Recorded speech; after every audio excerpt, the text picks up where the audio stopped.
In this video, we're going to look at a brief overview of safeguarding to make sure you keep yourself and others safe online when you're teaching.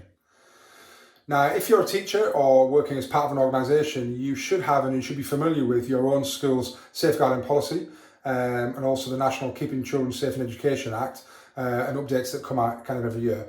But there will also potentially be a section in your safeguarding policy as a school, in your teaching and learning policy for online learning. And it's making sure that you're very, very familiar with that. So not only are you following the basics of safeguarding, which I'll kind of cover some things now for people who are maybe not as familiar with the statutory guidance that teachers follow, but also you're following what your school wants you to do. Because certain schools will have certain things about cameras on, cameras off, all that kind of stuff, and it's making sure that you follow that to the letter so that you are covered by your school's policy as well. So, in general terms, although we're trying to make online learning as close to kind of face-to-face learning as possible, there are some things that are going to be different, and there are some things with it being online that you need to be really, really careful with. So I'll run through just a few kind of tips here for you to think about. The first one is when you're doing synchronous learning, and lots of these relate to synchronous learning really because you're kind of live and it's kind of speaking and interacting with students, is to make sure you only kind of, I suppose, start the live call when there's more than one student there. So lots of platforms allow you to admit students in when you want to. And fairly great practice is to kind of only admit the students in when there's more than one student there. So you're not then opening a classroom and having a one-on-one dialogue with a student. Even if you don't do anything kind of wrong in that time, the student could then say, well, actually, in that time when we were chatting alone online, and straight away, just when those words came out of my mouth, it just doesn't sound good. When we were chatting alone online, it just sounds really, really kind of bad. So making sure you cover yourself and your own safety by, again, only letting in 2 or 3 or 4 students, at the same time when they're all in, and not having that one-to-one. So that's a really easy way to start with in terms of your live lessons. Secondly, we've already talked about your own kind of privacy at home and your filming locations, and safeguarding yourself about, again, you don't want to be setting your camera up in your bedroom, even if that might be where your blank background is.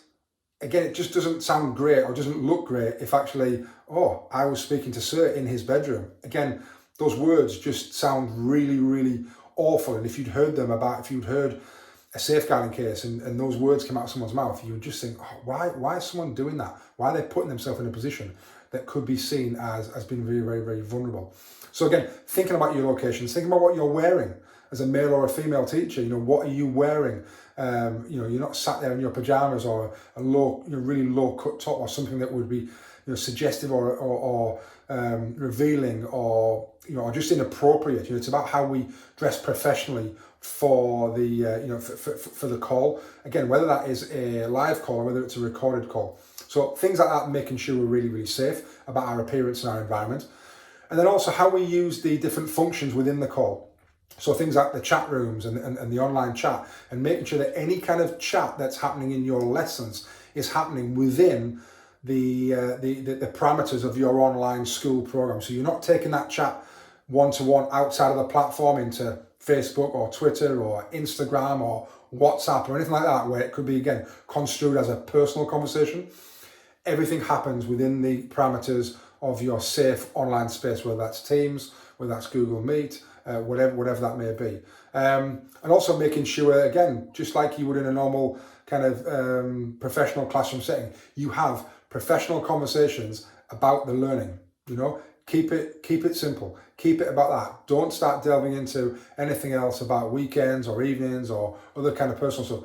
Keep it simple, keep it straightforward on the learning, and then you're not going to have any problems.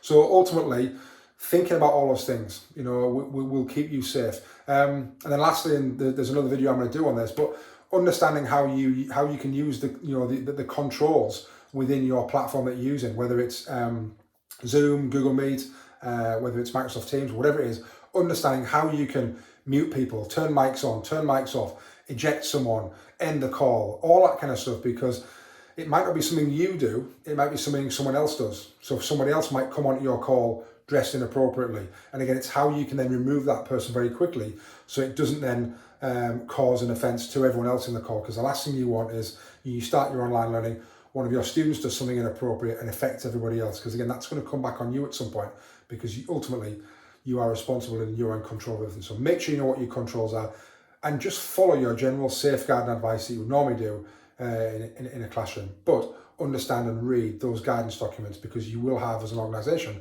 something slightly different for online learning.